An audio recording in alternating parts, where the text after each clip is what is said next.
Hey, good morning. Welcome. I'm Scott Sander. Welcome to Business Equity and Opportunities for this Sunday. Come Tuesday, July 1st, that marks the midway point for 2025. Top stories so far certainly include the accelerated growth of artificial intelligence, AI, as part of our lives and our businesses every day. It's integrated into all of our devices, which themselves are still a relatively young technology. June 29th, 2007, so 14 years ago today, Apple launched the first iPhone. With a thumbs up, the doors opened at the AT&T store in Greenwood. Hi, welcome to AT&T. Are you ready for an apple? All right. Take a bite. Hook, line, and sinker, Apple fans were finally able to get their hands on the iPhone after months of only getting a nibble of information about the phone. I'm told that every Apple store and AT&T store is only going to get 40 or 50 of these things for the day of release, and they'll be sold out like that. Is it worthy of the hype? Like I say, I did have about an hour with it in the presence of Steve Jobs of Apple, and it all I can say is it's so fantastic to use. All across the country, people are lining up for the iPhone. In New York, they started lining up 3 days ago. Here in Greenwood, these guys started lining up at 11:30. And here are pictures that we got from Anna. The iPhone combines the functions of a cell phone, iPod media player, and internet. So you can look at whatever size view you want. You can turn it, and again, the same thing works. It automatically rotates. Apple says what sets it apart from other smartphones is this. So just take your fingers and just do this on it. Just touch the screen and just spread them apart. Touch screen display. To see whatever it is you want to see on it. You're ready to go. Thank you. You're welcome. You have a good day. 18-year-old Chris Sloan was the first in line. How's it feel to actually have it in your hand? Feels like power. The power of the phone and the AI that now drives it have been soaring and somewhat startling in their success. Our show is designed to celebrate successes and embrace the entrepreneurs building now for the next big thing, often through their own small businesses. Our goal is to inspire, to inform, to empower, and more. Through many conversations we have with other business owners, both new and seasoned, if you will, as well as community leaders and stakeholders. We cover it with 7 segments, doing the aspects that you will run into while operating and growing your business. So today you'll find stories on how to start and run a business, inside tips on accounting and bookkeeping, accessing capital, important moments from the week in business, insights from a different industry each week, and yes, stories of success. So, on today's Business Equity and Opportunity. Intellectual property rights, what every business owner needs to know. Innovate within, the state finals. We talk to this year's winners. We drop in and meet the chef at the new T Street Eats Cafe. Take a look inside the little white tent that makes bank for fireworks season. And team building with game show battle rooms. First, we're getting started with the introduction of the High School Hustle, a unique nonprofit giving high school students opportunities to start their own businesses. This is Business Equity and Opportunities. Getting started. I'm Hunter Beale. I'm the Executive Director of High School Hustle. Lucky to be a part of it. We're helping to empower mentors to guide high school students in creating successful hustles today. Let's throw the clock back to where the co-founders started and eventually would hire me. Scott Lingle, one of the co-founders, has had many business successes, just exited a decent part of his company for his second company. He kept on hearing, where did it all start? And where was that seed planted for you to get this opportunity you've been blessed to have in business? And he thought about it, and it was lawn mowing. It was him doing newspaper routes. It was him starting so early that he beat everyone out of the water. And then Peter Servaz, who's ended up selling his company to Ford, had business success, and he had a lot of reflective. You sell your baby, and now you're like, what do I do with my life? It's a very reflective time period for a lot of founders when they exit a company of like, what's next? What do I do next? Could start another company, but both of them came and collaborated together that where did it start for Peter? For him, it was high school parties, helping his father that was defaulting on a mortgage, and he was forced to become, from a boy to a man, ultimately at a young age, that gave him many lessons. And same thing with Scott. They both had all these lessons and hustles, And that is to show that there's gonna be so many failures in business. It's not, there's a reason why there's limited people that ultimately do it. And we wanna push them to not fear. It's one of the things that is repeated the most. It's actually the most repeated phrase in the Bible, and it's do not fear 365 times. And that's what we came together, and it's entrepreneurship is fearful, it's scary, but if you have someone there holding your hand, people that have been there and done that, it just makes you that more confident and bold when you have someone in your corner. Scott didn't start his business until he's 44 years old. You look at Starbucks, KFC, Walmart, some of the most prominent businesses didn't start until after they were 40, 50, some even 60 years old when they started that massive company. And you're gonna have a lot of learning lessons, so not everyone's gonna jump into it right away. Those are unicorns that jump into it. One of those unicorns was David. Last year, I helped mentor. He did power washing, and then he got a contract to gutter clean, which was about $25,000 over summer, so he's making about $8K a month. So that's one of the stories, and now he's getting into asphalt sealing. I connected him with my previous boss that owns a decent amount of Jiffy Lubes in the state of Indiana. Now he's asphalt sealing. So he's leveled up a lot. There's people that, you know, had different stages of life, whether it was David went full-time or went to college or trade school, they have a side hustle, or it just dilutes, and we just know we planted a seed. The goal isn't to make the next Mark Zuckerberg out of that. That is not what we're striving for. It will be a byproduct of what we build, without a doubt, but that's not our goal here. It's just to plant a seed and watch it grow, whether it's 10, 20, 30 years down the road. We're just building that circle. You are who you surround yourself with. It's not what you know, it's who you know in the game.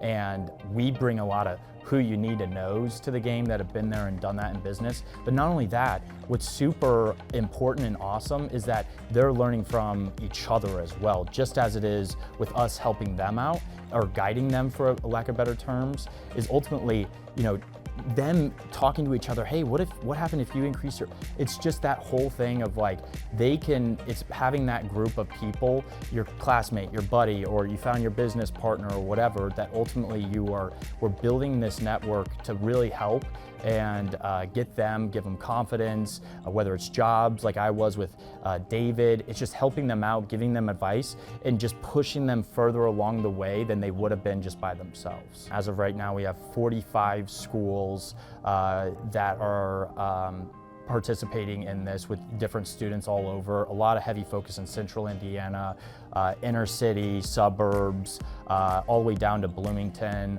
I think all the way up to Elkhart now. I'm losing track of all these. It's just scaling pretty quick. We've got about 2,000 students this year that have signed up.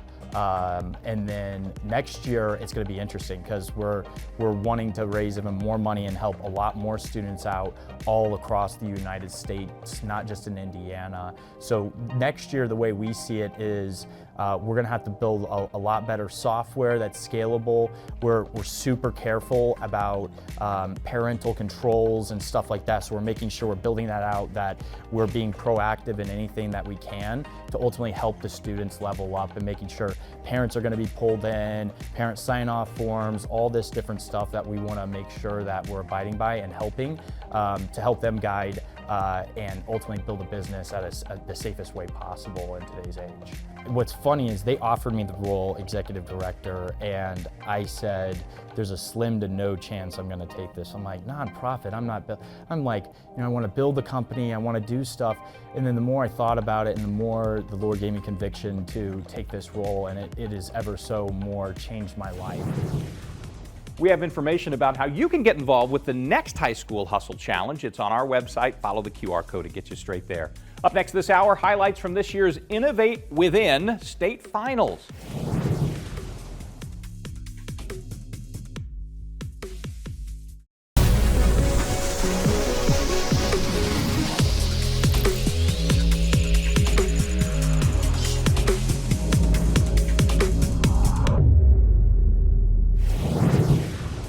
Welcome back. Last week, 10 student startup teams from across Indiana met at Clues Hall at Butler to compete in one of America's elite high school pitch competitions. At stake, a $25,000 prize and a potentially life-changing experience. This is Business, Equity, and Opportunities. Access to capital. I think back when I knew I wanted to be an entrepreneur, which was my real career, running for Senate and then governor, along with being a school board member and a state legislator for 3 years. That was kind of the second act, but I didn't know I wanted to do what all of you are already doing until I was in the second year of getting an MBA. And by that time, I had no one actually tell me what this was going to be about. It never came up in the guidance in my own school system back then, for sure. And when I was a school board member there from 04 to 14, I never heard it either. So STARTedUP Foundation and what you're doing with this competition, I was amazed. Every one of them was a good idea. And having to judge, I'm going to sit in. I was so impressed. I'm supposed to be leaving here, and I'm going to be back in the audience listening to the pitches. That's how impressed I was with just getting the quick go over in terms of what you're doing. All kinds of opportunities ahead of you. Be comfortable with taking risk. If you don't do that and make sure that you stay intact as you do it, you're going to run into problems along the way. Work hard, reinvest every penny once you start building a business. Think big, and life is going to be full of fun and opportunities and disappointments along the way, but you've already got what it needs, I think, to be successful. And thank you for letting me share some time with you today. Good luck. So this is year 8 for the Innovate Within pitch competition. We're here at Clues Memorial Hall at Butler University. And yeah, what you're seeing today is the culmination of several thousand students seeing a problem as an opportunity, and we've whittled it down to the top 10 teams that you see today. You know, I think that was what made Innovate Within unique, is that there's definitely a lot of business plan competitions on how would you handle a budget, but the idea of seeing a problem as an opportunity first, we want to know what problem you're solving. And so yeah, I'm hoping that catches on more, as opposed to, you know, I want to be the next Amazon, or I want to be the next Netflix. Well, that's great, but how do you solve a small problem first is that muscle memory we're wanting our students to have. The success really is interesting, because whether you come in first or 10th, or you didn't even make it to the state, it's the ability to keep growing and keep pivoting.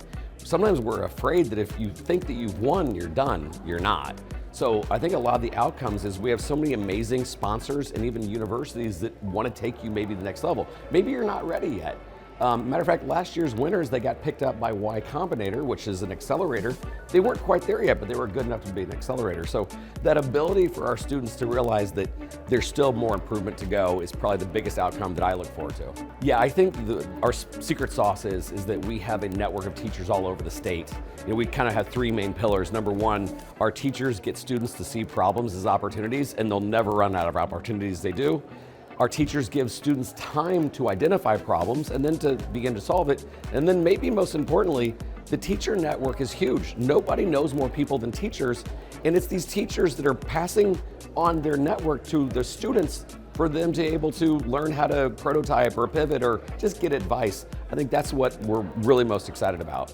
Oh, we've got a Teacher of the Year award, and really it is this ability to get them all together. And I also got to say, a lot of the superintendents, principals, mayors, and even state representatives, it's this big ecosystem that a mayor of a small town may really rally around those teachers to get those students involved. So the teachers are the absolute glue here at STARTedUP. My name is Reina Maiga. I just graduated from TPHS, and I'm a rising freshman at Cornell University. My name is Truman Graves. I just graduated from Zionsville High School, and I'm a rising freshman at Purdue Engineering. Truman and I actually met in a very unnatural way for us to be here today. We are both very passionate about the environment, so we were helping legislators to add use perspectives to environmental policy. And then through that, we just had a shared passion to solving environmental problems, so we decided to do something about it from the business perspective. So we ended up here with Complies.ai. Yeah, so essentially Complies.ai, it's a AI environmental compliance solution for manufacturers. So manufacturers have a bunch of regulations to keep up with, and quite frankly, they can't keep up very easily. It costs a lot of time, costs a lot of money. So what we're focused on is we do all of that for you. We take in key documents about your business, such as chemical receipts. We process that, fill out those forms in minutes instead of hours. We're very excited We worked really hard, so it's really nice to see that hard work pay off. And we were within one of the most competitive cohorts. I think everyone had a great idea.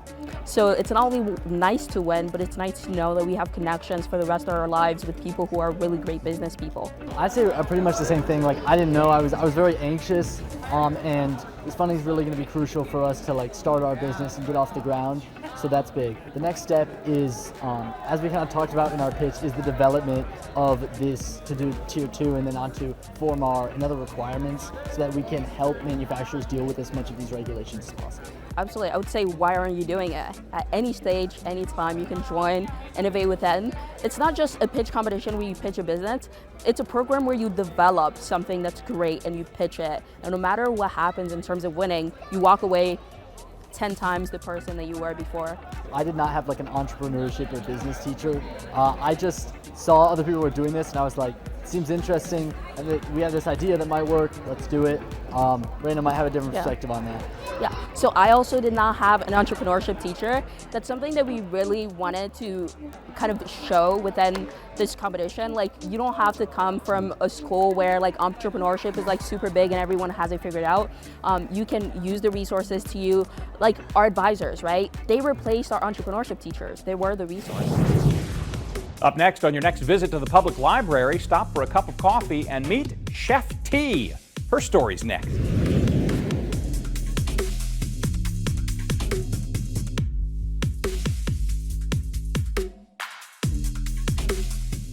This is Business, Equity, and Opportunities.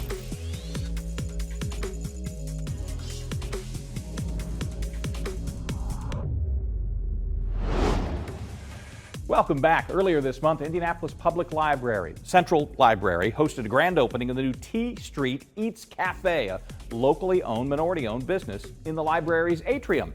We caught up with Chef T, who shared a heartwarming story. This is Business, Equity, and Opportunities. This Week in Business. We have a cafe space at Central. T Street Eats opened to serve in that space. We've had other vendors in the space, but it's been empty for about 2 years. So we were excited to get someone back in the space. It just allows people to do everything here. If they're here all day studying, they can come down, get a quick snack. They can grab a coffee as they're picking up their hold. If they're here for a meeting, it's a place that people can have lunch, again, that coffee, that pick-me-up. So we do provide a lot of programming assistance here. We have a business librarian who meets with people interested in starting small businesses. He'll meet one-on-one with them. We also have a non-for-profit team. We do non-for-profit workshops in the spring and the fall. It's a series of workshops, and we also have librarians on that team who will meet with people who are interested in starting a non-for-profit. Just that we are able to serve all walks of life in downtown Indianapolis, from CEOs to those who might be down on their luck. We're open to everyone. We're a public library and we welcome everyone. We were previously operating inside the city market until its unforeseen, unexpected closure back in March of 2024. We were forced to kind of primarily focus on catering. The opportunity approached us at the library to take over a cafe space to kind of fill the gap for the library of not having a cafe for remote workers and for also students that are coming in here to look at books, do work conferences and boarding meetings, so we wanted to fill that gap for them. Yes, it was an awesome day. We had a grand opening here at the library. It was June 9th. We had several people come out to support. We have specials for our media as well as our customers. And it was a great experience. It's been a lot of different people. We always continue our diverse menu and our diverse clientele. So we have anywhere from workers to students to remote workers to professionals, CEOs, family and friends, even our old customers from back at the city market. A little bit background about myself. I'm actually a registered nurse. Been a registered nurse for over 17 years. Been in the healthcare industry for about 20 years. Being my partner, Monty, we also was working full-time jobs previously to COVID. COVID happened, Monty got really ill. He was had to stay home from work. I was working, trying to provide income for our family, support our daughter going to college, and at that moment, the COVID had happened, and so it stopped all of our, we was doing Uber Eats, DoorDash, things like that. So we were trying to figure out the next thing to do, just like everyone else was trying to figure out the next move to make to provide stability for our family and friends. So it was actually an unfortunate moment, but kind of fortunate moment. My grandmother passed away back on my 40th birthday, which was in 2020. I had made her what would have been her last meal. She made her last meal, and I never did get feedback about her meal, how she enjoyed it. So unfortunately, she had passed away, and I came across a voicemail as I was making her memorial tribute, and she was just raving about how good I could cook, and I'm like, maybe that's it. Maybe we start a business, or maybe start a restaurant. So I talked over with Monty, and we was like, yeah, let's go for it. So we started selling dinners first as a pop-up restaurant and shared kitchen. Unfortunately, it was an epic fail. We had 5 customers, everything went wrong. But our 5th customer inquired about catering, and that was the spark of T Street Eats. And we're here today, 5 years now, standing strong, come August the 7th. We are a warm, welcoming community, diverse community. We are about community first. So you're gonna come in here, you're gonna have a warm welcome, you're gonna get some free smells, you're gonna have some pastries, we'll have our coffees, our hot and cold beverages. We will have every menu item we can think of to kind of accommodate each dietary reference. The Diane was named after our Monty's late mom, Miss Tina Reeves. She was the one that introduced me to a caramel macchiato. And so I said, why not bring her into the space? So we kind of created the name Diane. So that's one of our popular items. I think, honestly, I always had a gift of serving. I want to serve people. I had lost my mom, my biological mom, a few years back, and she had gave up on life. And that's a reminder to me not to give up on life, to keep on pushing, no matter what the situation is. No matter what the situation is, keep going. So that's inspired to have a daughter that's looking at me and seeing, making sure I'm doing the things I'm supposed to do and staying to my word and serving our community. Just ahead, technology is moving fast and business owners are racing to keep up. A question to consider: what are you doing to help your staff stay on track? Courtney Kincaid has some tips to help when we return. This Week in Business is made possible by Indie Biz Pass.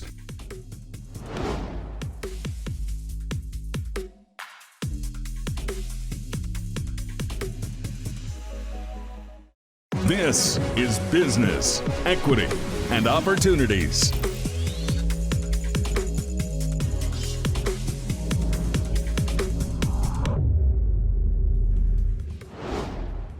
Welcome again. Forbes recently posted its top 10 technology trends for 2025. No surprise, artificial intelligence plays a huge role in most of them.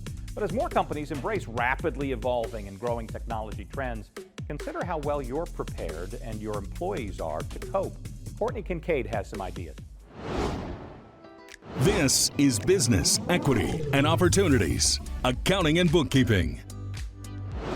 Today we are going to talk about some technology adoption best practices, right? We find that there are usually about 5 challenges that businesses experience as they're trying to adopt new technology. Surveys show us that they're not sure where to begin. There's so much out there. Where do I start? That they might experience resistance to new technology adoption within their small business. That they don't know how to manage tech responsibilities because they don't have a dedicated IT staff. That they are trying to address inefficiencies and manage talent shortages with technology, which we see in the accounting profession as well. As we find it harder and harder to find some qualified entry-level staff, what are some automations that technology can solve? Finally, thinking about they're usually huge investments in technology. And so if you're investing all of these assets, how are you making sure that you're going to have a return on those? So today, I thought we would start with, if you're not sure where to begin when you adopt new technology, and kind of just go over some good ideas of where to get started. It's also useful to note that a lot of people associate CPAs with audit and tax, but one of the areas that they're growing most is in advisory services.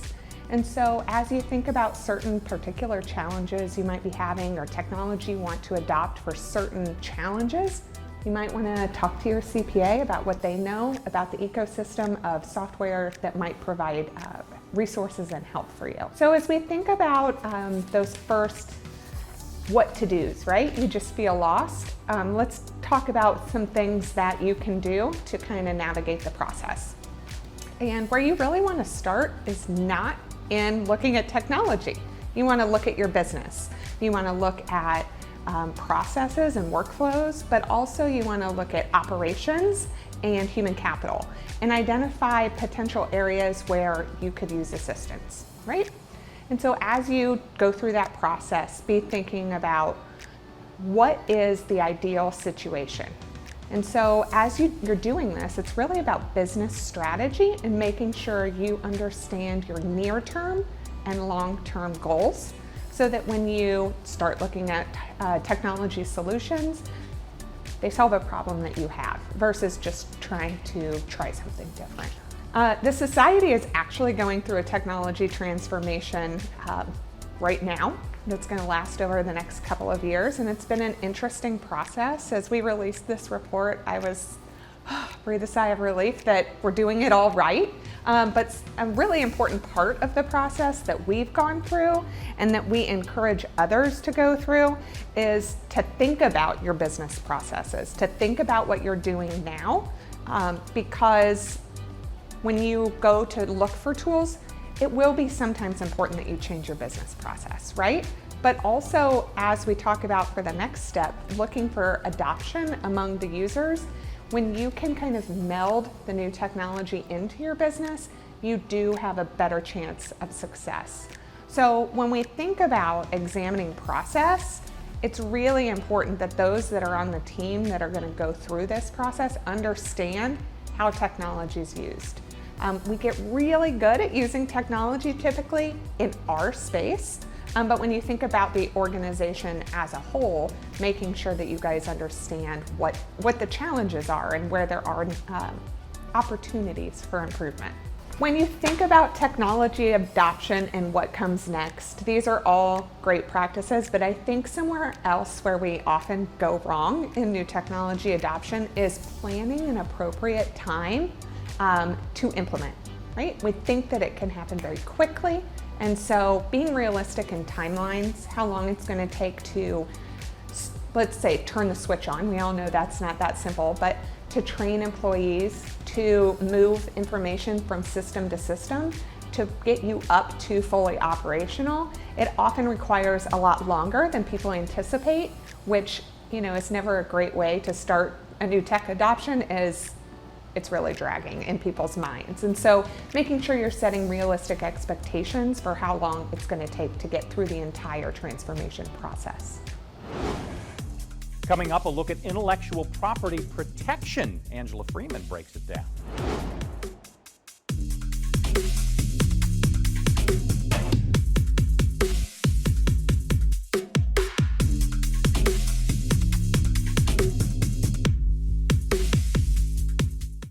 This is Business, Equity, and Opportunities.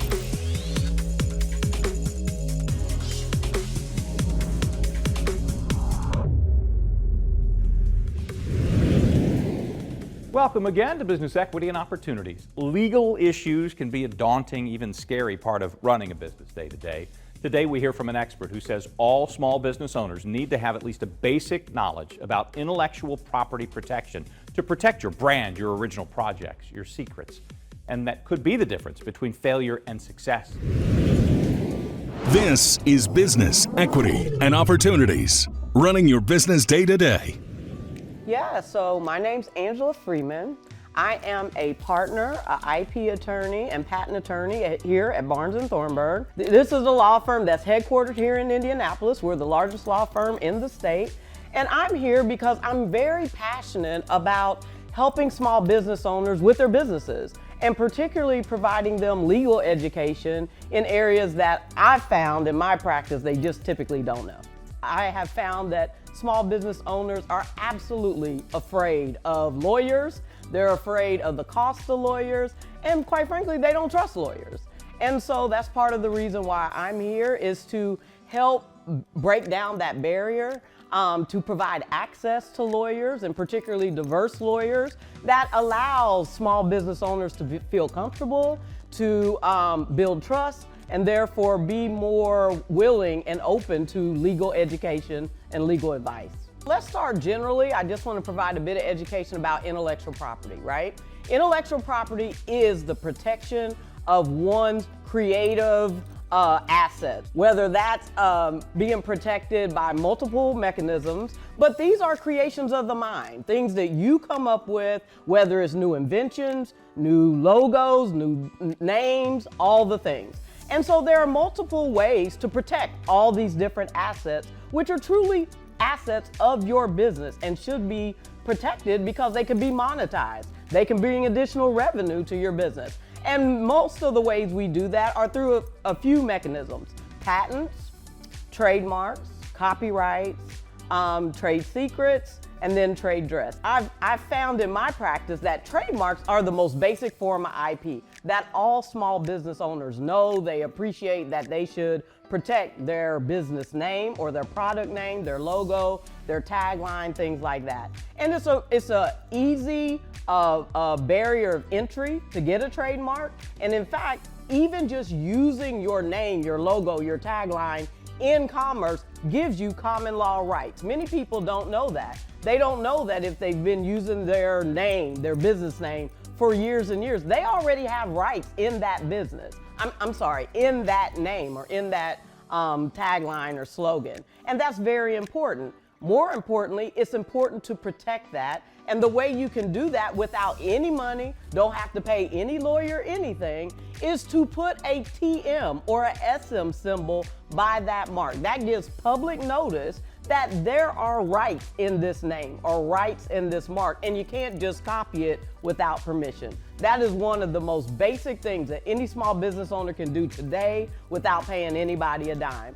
But there are restrictions or limitations on the rights that common law protection provides.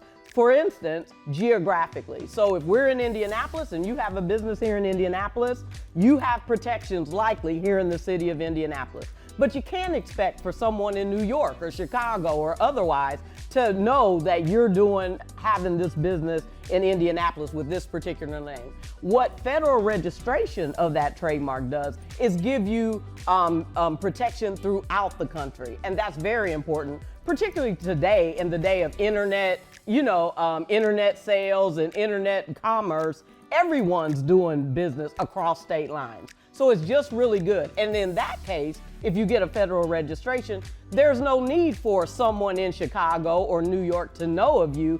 You get constructive notice, what we call legally constructive notice, which means even if they don't know, they should know. And therefore, you as a small business owner have that protection nationally. What I found in my practice is small business owners wait so late in their business plan. They wait until the product's already on market. They wait until they're really getting traction in the market. They're beginning to establish their market share. And for some things like a trademark, that may be fine. You can still file a trademark almost at any time, and that won't be a problem. But if you're looking at other types of IP, which we'll talk about in another session, that can be absolutely a barrier and make sure that you cannot protect your IP assets because you've waited too late. IP, all facets of it, trademark, copyright, particularly patent, are very time sensitive. So there are particular times when you have to do something and then times where you can't do anything. And what I found, and again, why I'm passionate about this, is small business owners don't know those rules. They don't know the law in that regard, and they wait too long, such that by the time they're in the market doing well and then want to protect, it's often too late. So again, I'm Angela Freeman. I'm a partner at Barnes & Thornburg, super passionate and excited to be talking with the small business owner audience. And next time, while we've talked about trademarks this time, we're going to talk about copyrights next time. Up next, we focus on the fireworks industry. It is more local than you think.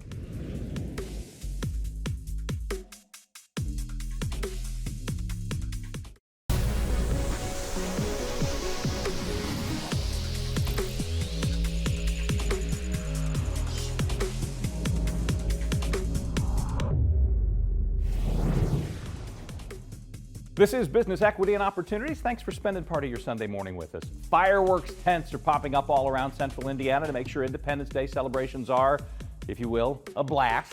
Turns out that most of those tents are pop-up businesses that local small business owners operate. We know this well because one of our own Wish TV promotion producer, Lauren Hunt, spent spends many of her July days under the tent. This is Business, Equity, and Opportunities. Industry Focus. My name is Lauren Hunt, and I run the TNT fireworks tent here at the Martinsville Walmart. Yeah, so people often assume that these tents are run by the big corporations, that the companies have all these people that they send out during the beginning of the summer and they have them run these tents. But actually, in reality, it's your neighbors running these tents.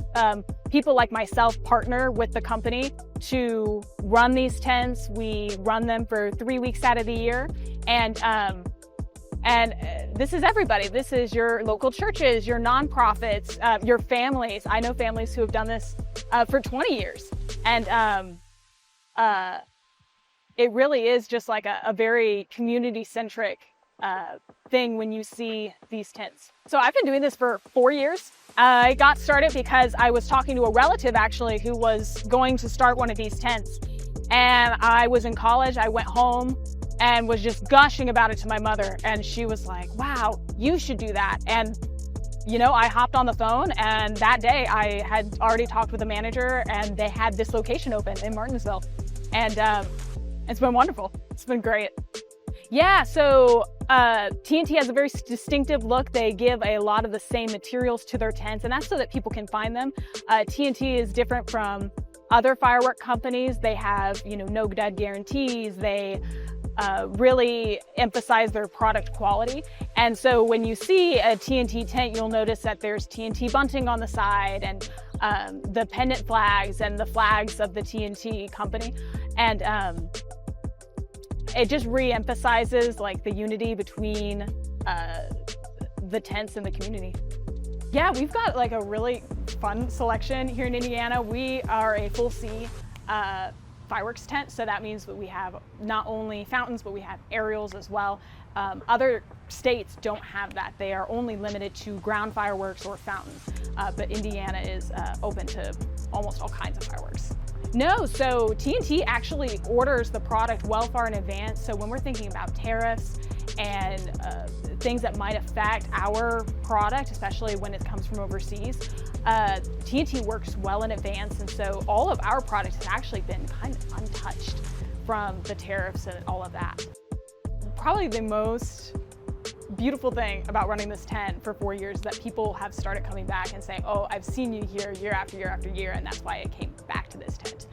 Because they enjoy the conversations and they enjoy seeing the same people, because it is a community, right? When you shop at one of these tents, you're not shopping at a larger brick and mortar store, you are shopping from a local.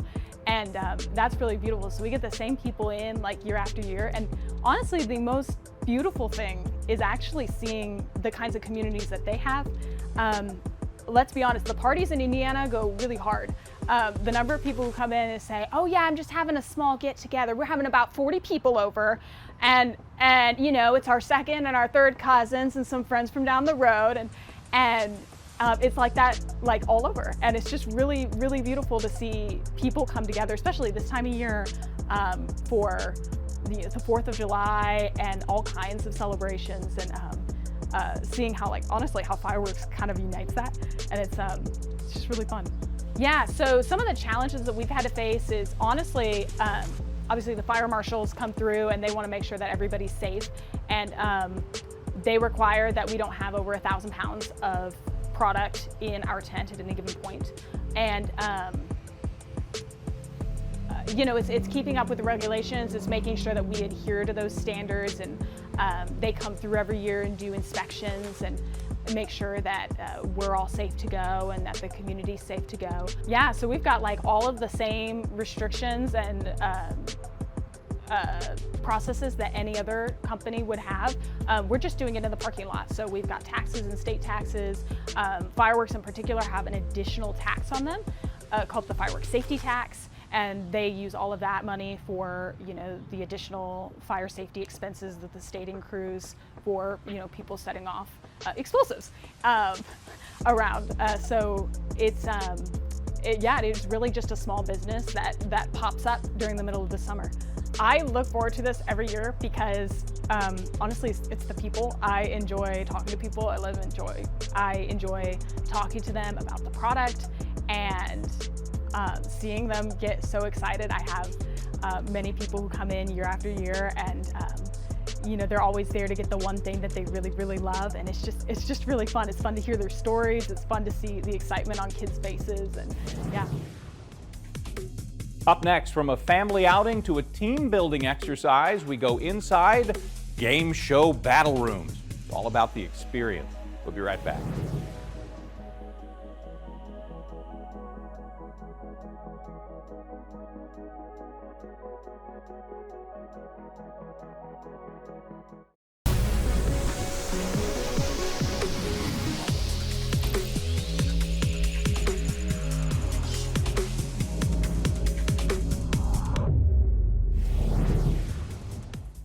Welcome back. Many effective leaders use team building exercise to build trust and confidence within their staff, improve productivity, communication, performance. Done well, it can also be a lot of fun. We dropped in on the Game Show Battle Room Studios in Castleton for a behind-the-scenes look. This is Business, Equity, and Opportunities. Success Story. I am Jordan Gould. I'm the general manager here at Game Show Battle Rooms. I've been at this location since we opened, so August of 2022, almost 3 years at this point. So the original location opened up in Minneapolis in 2019. And then from there on out, it's kind of spread around all over the country. We've got locations in Dallas, Kansas City, Atlanta, Charlotte, North Carolina. We've got a couple other locations opening up later on this year too. So I initially applied on Indeed. Didn't really know what the job was going to consist of. Honestly, I thought it was some sort of bar trivia, something like that. I've always kind of had a knack for performing and everything. Did it in high school. I was a professional wrestler for a little bit, so I've done a lot of performing aspects and stuff. So I kind of applied, got the job. It's been a wild roller coaster. It started off just doing shows, and then I was the corporate trainer for a while. So all of the new locations that we opened up, I was going and showing them this is how we do the job. And then just in January, I took over as the general manager for the Indianapolis location. We are a premier game show experience in Indianapolis. We take everybody through a lot of the game shows that they may have seen on TV.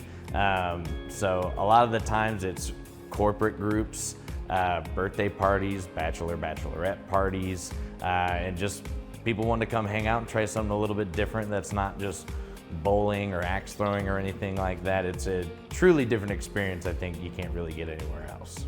A lot of it is really people want to give something a little bit more special than just an object or an item. They really want people to have memories be created, kind of a thing. And I know especially now with like phones and everything, we can take photos of everything that's going on like right here in this moment, but like there are some times in this arena where people are so ecstatic, they are so happy with just how everything has gone that they say, this is the best birthday I've ever had, this is the most fun we've ever had, and we've known each other for years, like we're definitely coming back, kind of a thing. So I feel like the memories that are created here are almost priceless. You could download an app on your phone to play a lot of the games that we play in studio. They have them on game consoles or anything. You can get online, you could watch it on TV, but this is really an experience.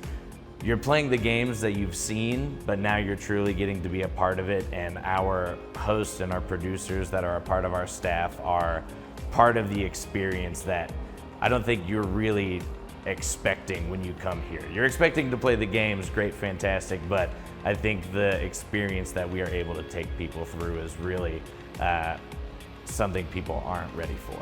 I just feel the people that aren't really knowing what to expect when they get here, because a lot of the times it's somebody booking it for their birthday, or it's the boss booking it for the team building experience, and people don't know what's going on there. Said, be here at this time, we're gonna have some fun, and they don't really know what's going on.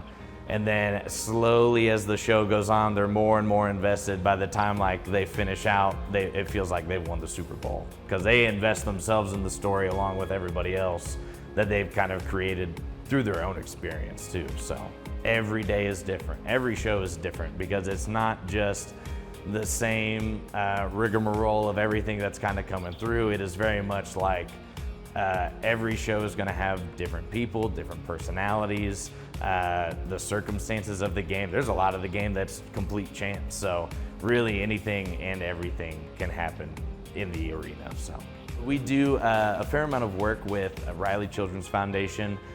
We actually have a set time coming up on July 23rd where it will be completely open up to the public.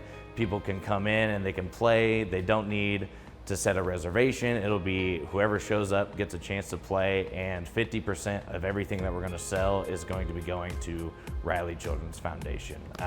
We also have a promo code where if you use Riley 2025 on any booking, you can actually give 10% of your reservation to Riley Children's Foundation. So last year we were able to do $6,000 to Riley Children's Foundation, and we really want to boost that up again this year. So I usually feel like the first time is always going to be, I don't want to say the best one, but I do feel like that little bit of surprise or not knowing what you're going to get into.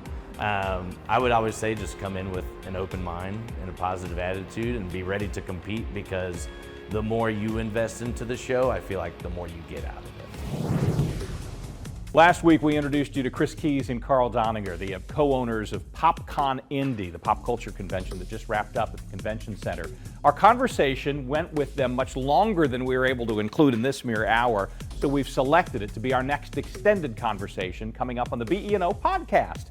You get there through the All Indiana Podcast Network. You'll be able to find a direct link to them in our free newsletter that comes out every Tuesday if you sign up for that through our website. While the hour's still here, follow the QR code, quickest way to get there. We'll be back next week with more information to empower you, to inspire you. And a reminder, our show airs every Sunday free over the air on Wish TV and online at wishtv.com. We also post each of our 7 segments from this week and past episodes on our website.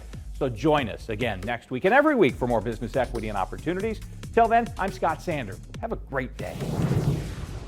Business, equity, and opportunities made possible by Fifth Third Bank, Indiana Black Expo, Gemco, Indy Biz Pass, Bose McKinney & Evans, Eskenazi Health, and Lilly, a medicine company.